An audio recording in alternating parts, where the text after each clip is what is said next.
Good evening to all.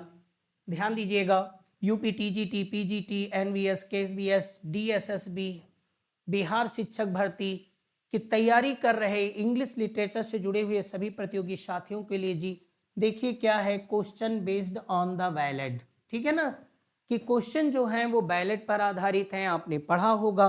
और अगर जिन प्रतियोगी साथियों ने नहीं पढ़ा है जी, एप्लीकेशन पर ये सब जी मौजूद है, आप लोग यहाँ से जी पढ़ सकते हैं।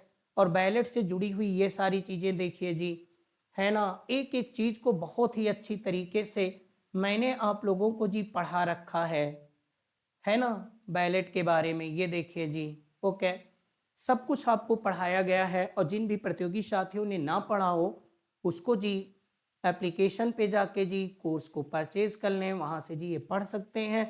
और मैं बार बार आप लोगों को जी बता रहा हूँ, ध्यान दीजिएगा कि आप इसको हल करिए। और आप लोगों को बताना मैं चाहता हूँ कि एप्लीकेशन पे जो कोर्स आपके लिए अवेलेबल है उसमें लैंग्वेज है जी, लिटरेचर है, plus 5000 MCQs with complete explanation. ठीक है, कि आपके लिए 5000 क्वेश्चन हैं विथ कंप्लीट एक्सप्लेनेशन।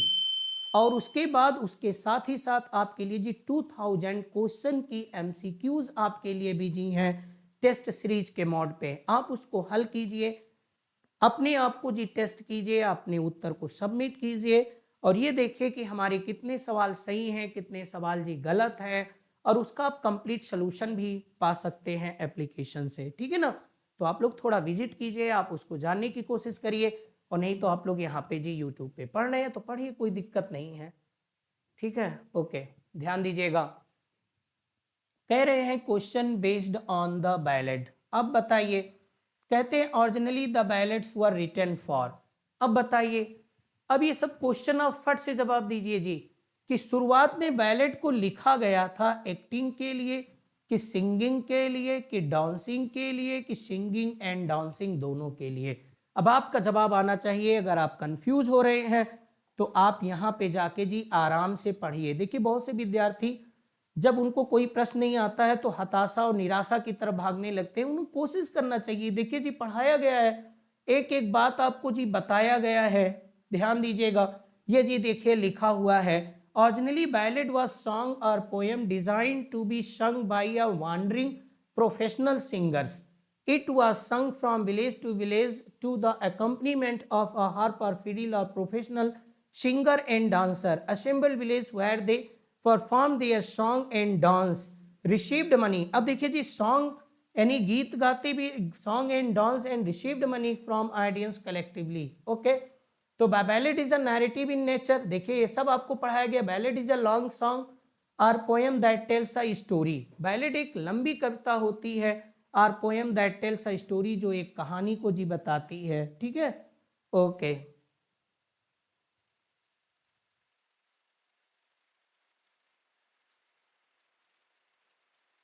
चलिए ये सब जी बताया गया है। आइए अपने क्वेश्चन पे। तो आप बताइएगा, अब आप समझ चुके होंगे।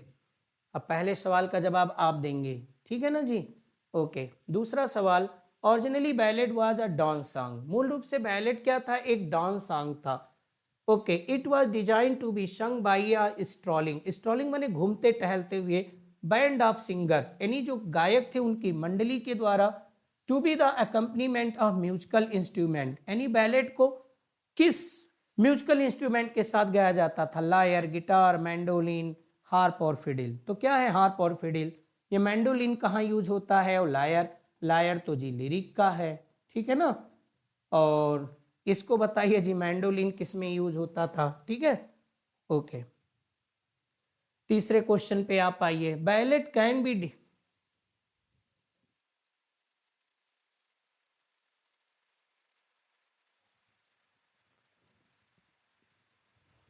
चलिए तीसरे क्वेश्चन को आप लोग बताइए जी, थर्ड क्वेश्चन को, कि ballad can be defined as, ballad को डिफाइन किया जा सकता है किस रूप में? Narrative poem, a poem telling a story, poem designed to be sung the story of love, loss of something, battle, okay, some historical exploits etcetera, all of these. तो सही जवाब आपका जी क्या है? ऑल ऑफ दीज, क्योंकि ballad narrative होती है, कहानी कहती है। इसमें कहानी कहती नहीं जी, कहानी गाई जाती है। ठीक है ना। जैसे आपने सुना होगा आलखंड, सुने हो कि नहीं? ओके, आलखंड आप सुनिए, गाए जाते थे गांव गांव में ना जी। ओके, समझ में आया कि नहीं आया? 12 बरस कुकुर जीवे, 16 बरस जिए सियार, बरस 18 छत्री जीवे, उसके आगे है धिक्कार। पढ़े होंगे, है ना? सुनिएगा आगे ऐसे एक गीत गाई जाती उसमें, कहते हैं ballot tales a story in. अब बताइए बैलेट जो कहानी कहती है इन टोन, किस टोन में जी कहानी कहेगा? तो कहेगा तो पर्सनल टोन होगा कि इम्पर्सनल होगा कि दोनों होगा कि कोई दोनों नहीं होगा? बताइए इसमें कौन सा विकल्प सही है? ये मैंने आपको जी पढ़ा रखा है और समझा रखा है, और अगर नहीं आपने पढ़ा और समझा है तो थोड़ा से आप पीछे जाइए, पढ़िए आराम से कि बैलेट कैसे जी कहानी को कहता है, किस मोड में कहता है। ये देखिए जी, अभी बताया मैंने बैलेट का टोन जी क्या होता है, ये देखिए यहाँ आपको पढ़ाया बताया गया है। यही चीज तो मैं आपसे बार बार कह रहा हूं कि आप लोग थोड़ा सा जी मेहनत करने की पक्ष में आइए। बहुत लोग हर चीज का जी चमत्कारिक सलूशन चाहते हैं, बिल्कुल चमत्कारिक सलूशन नहीं होता किसी चीज का, है ना। I have no miracle solution to any problem, but if you are ready to do labour definitely I have solution to every problem to you. Okay, तो यदि आप मेहनत करने के लिए जी तैयार है तो सब कुछ है आपके लिए। अगर आप मेहनत करने के लिए तैयार नहीं है तो जी nothing is possible to you and to none. Okay, आपके लिए और किसी के लिए नहीं भेजी। ओके, चलिए आगे आते हैं तीसरे सवाल से चौथे की तरफ। समझ गए? ये सवाल का जवाब आपका देखिए जी इम्पर्सनल टोन में होता है। ये सब देखिए जी मैंने पढ़ा रखा है आपको। ये कोई भी विद्यार्थी, कोई भी प्रतियोगी साथी जी एप्लीकेशन पे जुड़ना चाहते हैं तो संपर्क कर सकते हैं। अब यहाँ पे क्वेश्चन आता है, कहता है टोन क्या है? टोन को यहाँ मैंने समझा दिया है जी, जरा समझिए। Tone refers to a quality of someone's voice which shows, जो दिखाती है व्हाट समवन इज फीलिंग और थिंकिंग। यानी कि जो टोन होती है वो ये दिखाती है कि व्यक्ति क्या सोच रहा है, उसकी दिमाग में क्या चल रहा है, वो सोच रहा है या वो क्या महसूस कर रहा है ना। जैसे अभी आप मुझसे कह दो अरे सर छोड़िए दूसरा पार्ट पढ़ाइए, है ना, तो मुझे बुरा लग जाएगा। क्यों? क्योंकि मैं सोचूंगा you are speaking in commanding tone, है ना। अब अपने पिताजी से कहो कि मुझे मेरे लिए काम कर दो, मुझे वहां छोड़ दो, तो ऐसा नहीं कहोगे मुझे पिताजी ले चलो स्टेशन पे छोड़ दो मैं वहां जाऊंगा, राइट। आप उनसे प्लीज करके बोलेंगे या कहेंगे कि पिताजी मुझे कृपया स्टेशन पे छोड़ दीजिए, पिताजी मुझे स्टेशन पर छोड़ दीजिए। अगर आप ऐसे कहोगे मुझे स्टेशन पे छोड़ दो, तो क्या हो गया जी? Commanding tone. क्योंकि बोलने में शब्द वही होते हैं लेकिन टोन बदलने से वो भाव बदल जाता है। ठीक है, तो टोन आपका क्या है? और किसी व्यक्ति से कह देते हैं कि मुझे जो है स्टेशन पे छोड़ देते तो अच्छा होता, तो इसका मतलब कि अब आप रिक्वेस्ट कर रहे हैं, तो you are speaking in requesting tone. Okay, और जब किसी व्यक्ति से आप कहते हो कि इसको ऐसा कर लो, इसको ऐसा कर लो, ये ना करो वो ना करो, तो अगले व्यक्ति को कभी कभी बुरा भी लग सकता है ना जी। ओके, उसको बुरा लग सकता है क्योंकि वो सोचेगा कि हमको सलाह दे रहे हैं, तो you are speaking in advising tone, क्योंकि अब आप सलाह देने के अंदाज में बोल रहे हैं।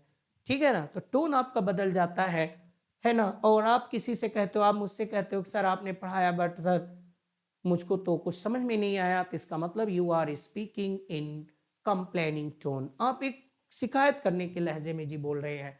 तो टोन आप समझ गए होंगे। क्वेश्चन नंबर 5 पे आते हैं। लव एली डैमेज एंड Merci is a popular ballad written by, ये तो जी आप सब जानते होंगे, कोई दिक्कत नहीं है, जॉन कीट्स का है जी। अब आप बताइएगा। ओके, ये जॉन कीट्स का है। चलिए, Chevy Chase is known as, बताइए, ये सब पे आपके प्रैक्टिस के लिए आता है, फटाफट बताते जाइए जी। Chevy Chase is known as क्या है? The last ballad, the medieval ballad, earliest ballad. इसमें क्या है जी? Earliest ballad. A ballad is a normally written in, ballad जो लिखा जाता है वो किस में नॉर्मली लिखा जाता है? ये भी जी मैंने पढ़ाया, इसको आप बताइएगा। ब्लैंक वर्स में, फ्री वर्स में, आइम्बिक मैटर में, नॉन ऑफ दीज आपको बताना है। Coleridge's the rime of ancient mariner is an example of, जो कार्लिस का the rime of ancient mariner है जी, नाम सुने होंगे आप लोग। ओके, बताइएगा आप लोग इसमें कि the rime of ancient mariner जो होती है वो लिरिकल बैलेड में, लिरिकल बैलेड की पहली कविता है कि आखिरी कविता है कि ना आखिरी है ना पहली है, आप ये बताइएगा लिरिकल बैलेड में। ओके, तो ये क्या है जी, ये बताइए। लिरिक है? नहीं जी। पेस्टोरल रोमांस है? नहीं जी। एलजी है? नहीं। ये क्या है जी, ये एक बैलेड है, क्योंकि इसमें एक कहानी कही जा रही है ना, कोई कहानी गाई जा रही है। ओके, बताइए। The fashion of writing ballads started from Chaucer's age, even before Chaucer's age, from the Elizabethan age, none of these. बताइए आप लोग, इसको आप लोगों को बताना है जी। ओके, आगे बताइए। Ballads and other poem is written by, ballads और अदर पोएम जी किसकी हैं? टेंसन की हैं कि कीट्स की हैं कि वर्ड्सवर्थ की हैं कि नॉन ऑफ दीज? ओके, बताइए। बहुत ही आसान है, इसको आप बताइएगा। The first line is repeated from stanza to stanza, यानी जो, यही बात तो भी मैंने कहा, ये देखिए जी, ये 4 लाइन की स्टैंजा है, यहाँ आ गया। अगर ये वाली लाइन इसमें जी, इस वाली लाइन को, इस वाली लाइन को अगर उठा के ला के जी यहाँ पे फिर इसको शुरू कर देते हैं, इसी चीज को जी हम लोग क्या कह रहे हैं? रिफ्रेन। तो समझ में आया? ओके, तो कहते हैं the first line is repeated from stanza to stanza, it is called the use of, किसका यूज है? नहीं जी, ये नहीं, ये नहीं है, क्या है? रिफ्रेन है, ठीक है ना। Okay, a ballad is normally written on, ballad को लिखा जाता है नॉर्मली किस थीम पे लिखा जाता है जी? ओके, इसको भी मैंने जी पढ़ा रखा है, कॉमिक की, ट्रेजिक की, नॉन सीरियस की, नॉन ऑफ दीज। बताइएगा, वेरी इजी क्वेश्चन आप लोगों के लिए। ओके, चलिए ध्यान दीजिएगा। अब ध्यान दीजिएगा जी, इसी तरह से एमसीक्यूज मैं आपको यूट्यूब पर दिया हूं जी, और एप्लीकेशन पे मैं बार बार कह रहा हूं आप लोगों के लिए 5000 क्वेश्चन की एमसीक्यूज आप लोगों के लिए जी अवेलेबल है विद कंप्लीट एक्सप्लेनेशन। आप लोग एप्लीकेशन से उसको जी परचेज कर सकते हैं। आप, मेरी और आपकी मुलाकात जी अगली वीडियो में, अगली क्लास में होगी। तब तक के लिए आप सभी को नमस्कार जी।